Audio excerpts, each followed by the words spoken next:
Hello everyone, welcome to another video on the channel and welcome to another GT Sport Daily Race C strategy guide. Now before we get into that properly, I just want to thank everyone who has given support to the channel. We now have over 500 subscribers, which is amazing. I never thought the channel would get anywhere near that. Thankful for every one of those subscribers, thank you for every one of those views, thank you for all the nice kind comments that I get after each video. That's really appreciated and helps me keep going. So for this video I have tried to sort of change things up a little bit for our daily C strategy guides, took on board some community suggestions, so let's get on with it. So this week's race is going to be at Dragon Trail Seaside 2, it's a reverse iteration of the track. We're in Group 4 machinery, we have tyre wear at ×5, fuel consumption at ×3, and we only have the racing hard tyre available, so no mandatory tyre for this one. And to be honest with you, the strategy is looking pretty limited from those settings. But before we move on to taking a look at strategy, let's take a look at the track that we're going to be racing around. It is Dragon Trail Seaside 2, 3.24 miles long. As I said, this is the reverse iteration of this track, probably less commonly used than the normal way. So a couple of factoids on the screen for you to peruse. We've got 18 corners to negotiate, 4 big braking zones. So each one of them is a reasonably decent overtaking opportunity. The longest straight, 653 metres long, that will be the start-finish straight. It's generally known as a power circuit, and as you can see the last fact, they are full throttle for 67% of the lap. So this is a GT Sport original fictional circuit. It's set in Croatia and it has some very unique challenges that has made it infamous amongst the Gran Turismo community. And no corner is more infamous on the track, and maybe even the game, than the one that's on the screen here. It's turn 2 and 3 in this version of the track, better known as the Chicane of Death. Critical to your lap time, get it right, you could well gain 0.4 of a second on your lap. Get it wrong, and it's probably race over with a broken engine. A couple other notable corners is this one known as turn 14, downhill braking zone and a good opportunity. And the next corner on the screen, the last chicane sequence, critical to get a good X out of there to get a good lap time. Now some cars that may well be sort of viable for this one appearing on the screen there. First up was the Ford Mustang, now we've got the Aston Martin V8, and last but not least we have the Audi TT, which should be a very good qualifying car, if not race car. So a few people in the comment section had been asking me to do a sort of lap guide within these strategy guide videos, so we're going to do one of those here to take a look at the track. Now this is set under race conditions, so we have fuel and tyre wear on. So coming down towards turn 1, you're going to be braking just before the 100 metres and trail braking into this curb here. Trying to hug that curb as much as you can and then getting on the power as soon as possible, using all the curb on the exit to maximise that exit speed. So we're heading now down towards the Chicane of Death. We're going to leave the car in 5th gear. You just want to be coming off the throttle as you get to the outside curb there and just feather it through, getting as close to the barriers as you can. Now if you can carry in excess of 120 miles an hour through there, or a minimum speed there, then you've done a good job. We now come into a fairly interesting sort of double apex hairpin. You're looking to avoid the first apex and sort of keep it wide and then swing in towards that second apex to get a good exit. It's another uphill section. This is why power is so important in this circuit.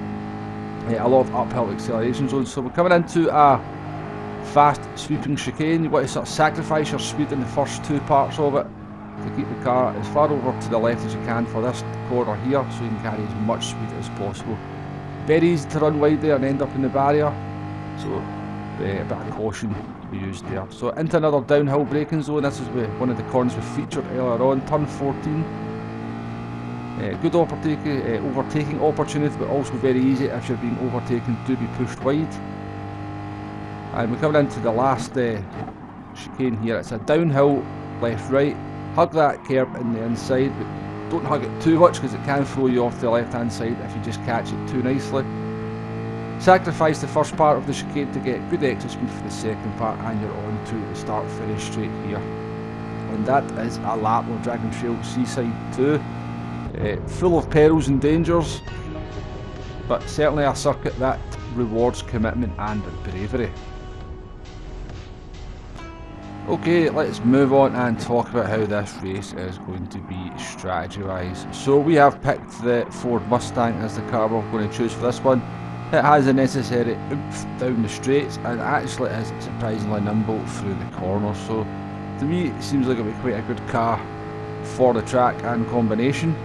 So we're on the no stop here. We're just going to sort of flick the MDF to the fuel, and you can see that we are on to lap 4 of 10 and we've still got 10 laps worth of fuel in the tank. Now the Mustang is particularly bad on fuel in Group 4, so if this car is going to sort of make the distance in the fuel without any issues, then every other car in the category is as well. So we'll jump forward here to lap 7 just to get a sort of a little bit of a look at how the tyres are performing. You can see that tyre wear is pretty low for this stage in the race.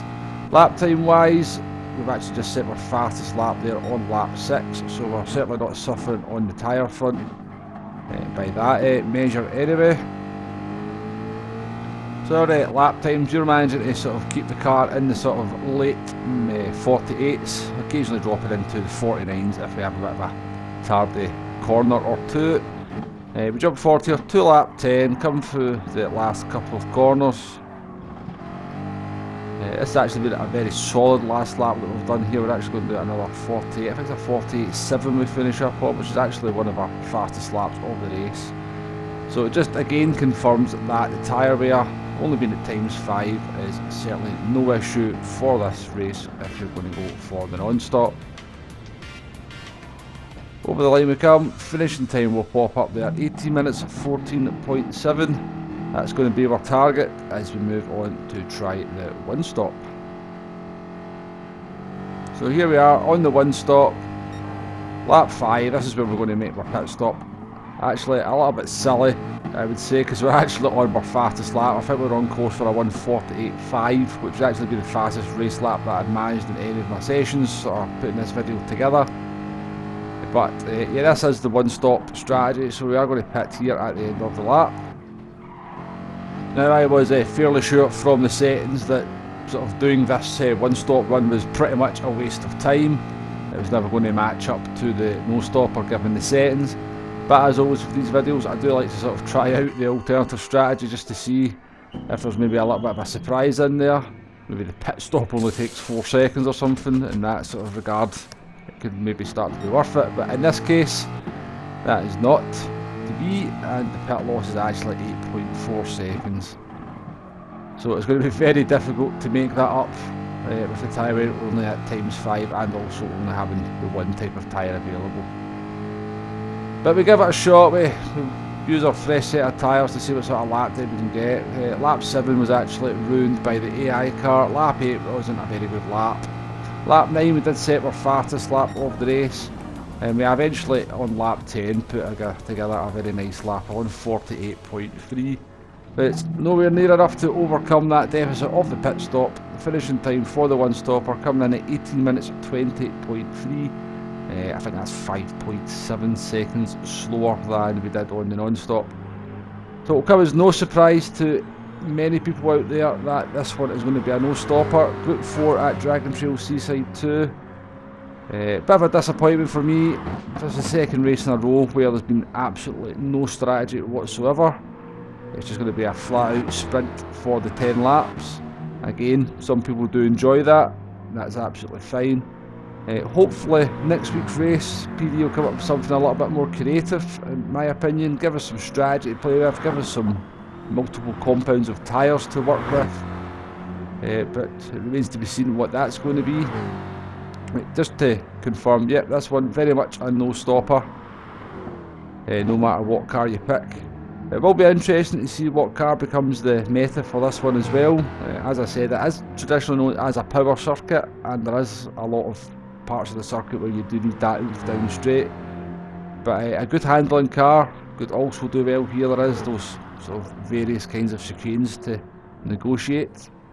So it'll be interesting to see if people go for the handling cars like the Alpha 4C or the Renault Megane Trophy.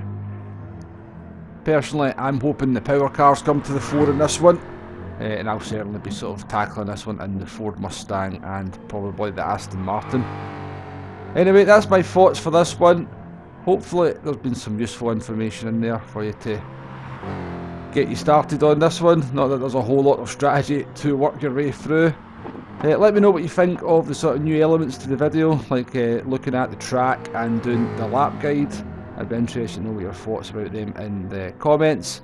Once again, thank you very much for getting me to 500 subs. Thanks very much again for channel support. Please hit that like button, please hit that subscribe button. We'll try and get to 1000 by the end of the year. But for now, thank you very much for watching, and I shall see you on the next one. Goodbye now.